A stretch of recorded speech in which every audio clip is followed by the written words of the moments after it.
For well over 100 years, the story of human evolution has been dominated by the bone hunters, people who pore over the fragmentary record of bones and skulls to create their hypotheses of how the complex web of the human story has unfolded from the African Rift Valley through to today.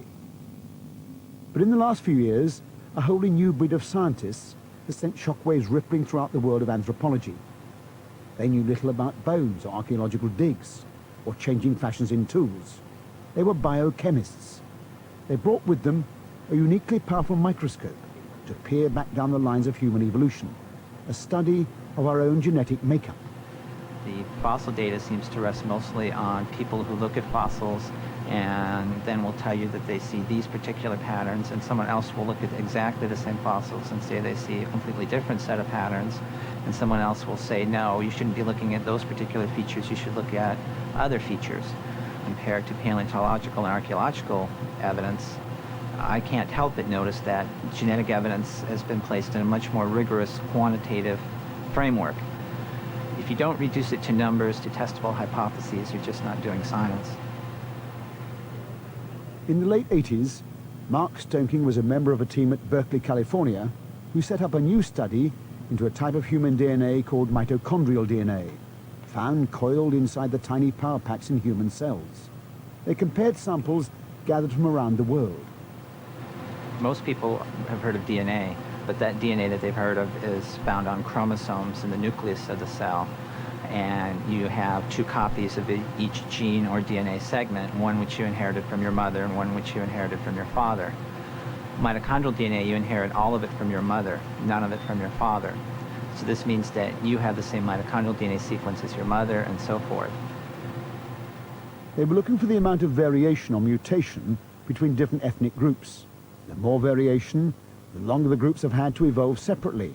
The less variation, the shorter the time since the racial groups separated off from the common stock.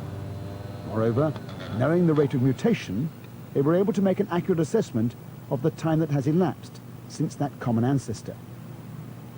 They tested samples of mitochondrial DNA from almost all the world's ethnic groups. They were analyzed and the details fed into a computer to create a global family tree. It fed back three striking conclusions. Firstly, that all the world's ethnic groups are remarkably close. Scandinavians, for example, share virtually the same genetic makeup as the Japanese or South Americans. Secondly, when they measured the variation, much more had occurred in Africa than anywhere else. This suggested that a group had evolved in Africa first, before migrating, and that all modern people without exception are descended from that group. But the third conclusion came like a bombshell, that modern humans originated not 1 million or more years ago, but very recently, perhaps as close as 200,000 years ago, backing up Stringer's estimate. You have to understand what it would have been like for the anthropologists who had built their careers and their rationale for existence on being able to interpret these bones and make some kind of theory about how evolution progressed. When people from an entirely different science came in and said, all that you're doing is totally irrelevant. It doesn't matter what the bones say. What counts is what the genes say. And we can see it, and we can replicate it, and we can get more and more and more data that will prove us absolutely right. This was an astounding insult to the whole anthropological community. It made such a huge splash. I mean, the cover of Newsweek that brought this to the American public's attention was the best-selling issue of Newsweek of the entire year. We elected a president that year. You know, the Iron Curtain was falling that year. We had this enormous greenhouse effect that was making, people were worrying about the end of the planet, perhaps, through our environmental disasters in 1988. But none of those issues sold as well as Mitochondrial Eve. But it wasn't quite so simple. It's now clear that the Stoneking team got it wrong in those early results. They ran into a storm of criticism over the sampling and the process of analysis. But it was the details that were wrong, not their concept. Subsequent work in several places on mitochondrial DNA has reaffirmed this very recent African origin for modern people. And powerful support for these results is now coming from scientists working on DNA from inside the nucleus. If anything, it points to an even more recent origin. studying nuclear DNA provides a test of what's found, an independent replication, because nuclear DNA is inherited from both sexes, whereas mitochondrial DNA is only inherited from mothers. And while our best estimate now is actually less than 100,000 years for coming out of Africa, a maximum of 250 or 300,000 years is still tenable, but even that's not consistent with a multi-regional hypothesis. We really have to say the genetic evidence is unanimous against the multi-regional hypothesis. Despite this, a number of anthropologists still reject these findings. An exodus or radiation out of Africa only 150,000 years ago, or even less, is such a powerful reversal of received wisdom. They would rather go back to the bones. The arguments from the DNA perspective make absolutely no sense.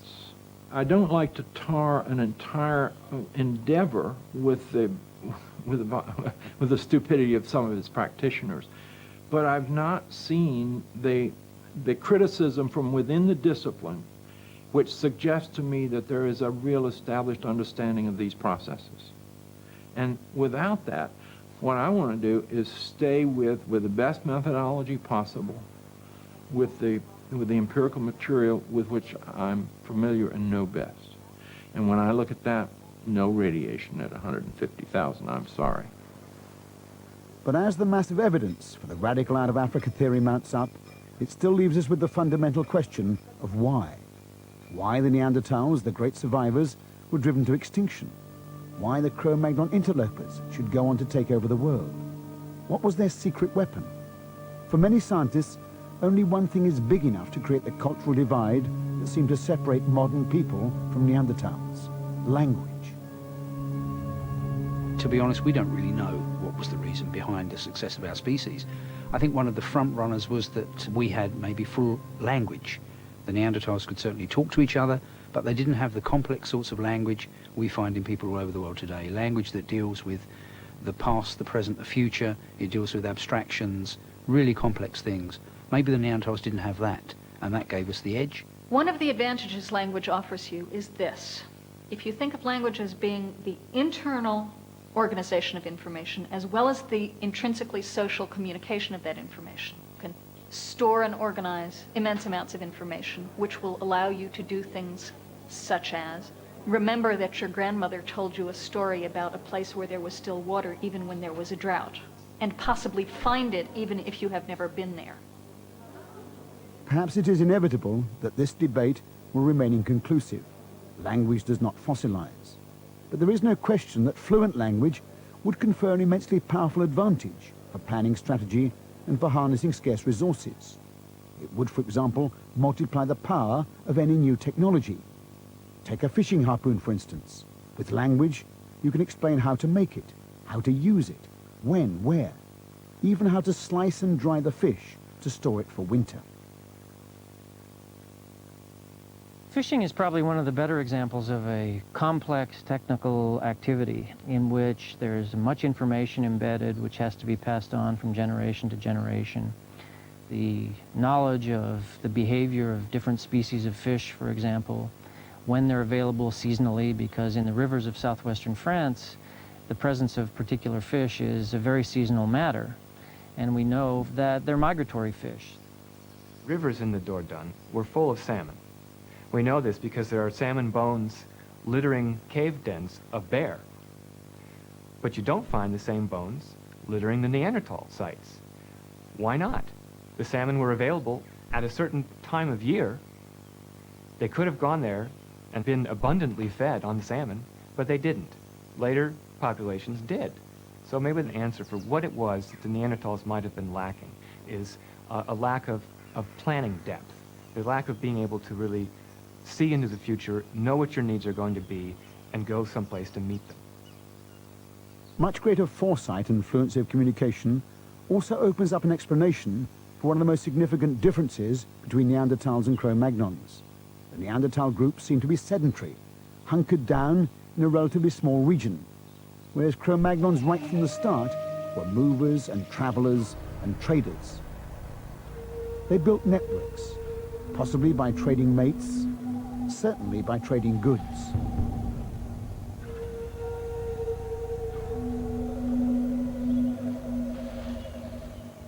We are at Aberystwyth, 225 kilometers from the Ice Age coastline, and we're nearly 600 kilometers from the Mediterranean. And in Aberystwyth, 35,000 years ago, people were making and wearing personal ornaments out of seashells that came from both the Mediterranean and the Atlantic. In the archaeological level here that we're excavating is an object in soapstone that has been decorated with a series of incisions and has been pierced with a hole. And this material comes from the highest reaches of the French Pyrenees, 1,800 meters of altitude in the French Pyrenees, 400 kilometers distant. And this object ends up in the small valley in a completely different part of southwestern France. If the raw material is moving across the landscape, well, it's not hitching a ride on the back of a reindeer, right? It's got to be humans that are moving this raw material. Either they are carrying it from one place to another, or they're trading it from one group to another, so that it's arriving at an endpoint that's further away. Either way, you've got evidence there, I think, of more interaction between different human groups. Greater interaction between different groups had created another need that has carried through all the way to modern times. The need for personal symbols in dress and ornamentation to reflect status and tribal affiliation. All modern humans decorate their bodies, and in all cases studied by anthropologists, that body decoration is symbolic of who they are as social persons, and pretty much distinguish one person in our own society from another kind of person based upon what they're wearing. And that seems to be something that became generalized and became widespread roughly 35,000 years ago. Does it all come down to art and ornamentation? Could it be that the key difference between Cro-Magnons and Neanderthals was the gift of imagination and creativity, the ability to use their brains in new and complex ways that steadily transformed every aspect of their lives, and which led on in a headlong rush to farming and the pyramids, printing and the conquest of space? As for the Neanderthals, after 200,000 years of success against the elements, were they killed off by the invaders or simply squeezed out of space and resources? Replacements happen all the time in nature without people knocking each other over the head.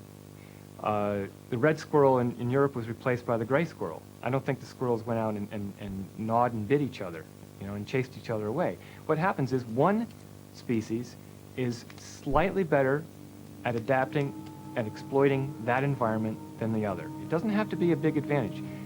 Extinction is not about failure. Extinction is about not succeeding quite as much.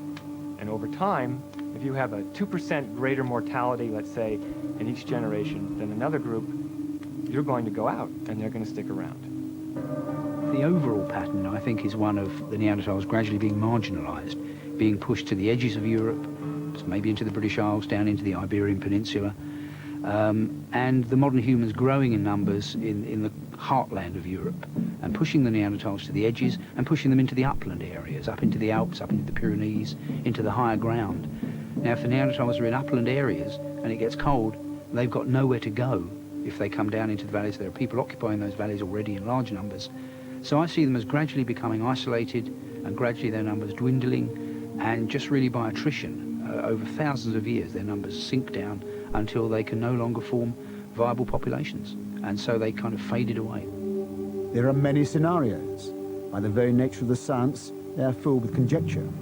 But there are no signs of battles in these valleys or violent encounters, just the odd, isolated, lonely fossil. It is conceivable that the last Neanderthal may have had no contact with Cro-Magnons until thousands of years later, a modern archaeologist gently brushed the dust from around the fossilized bones.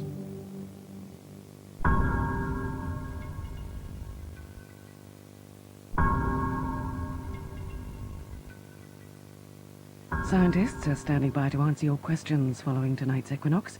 Lines are open till 10 p.m. tonight and every weekday between 1 p.m. and 7 p.m. on 0345 600 444. All calls are charged at local rates.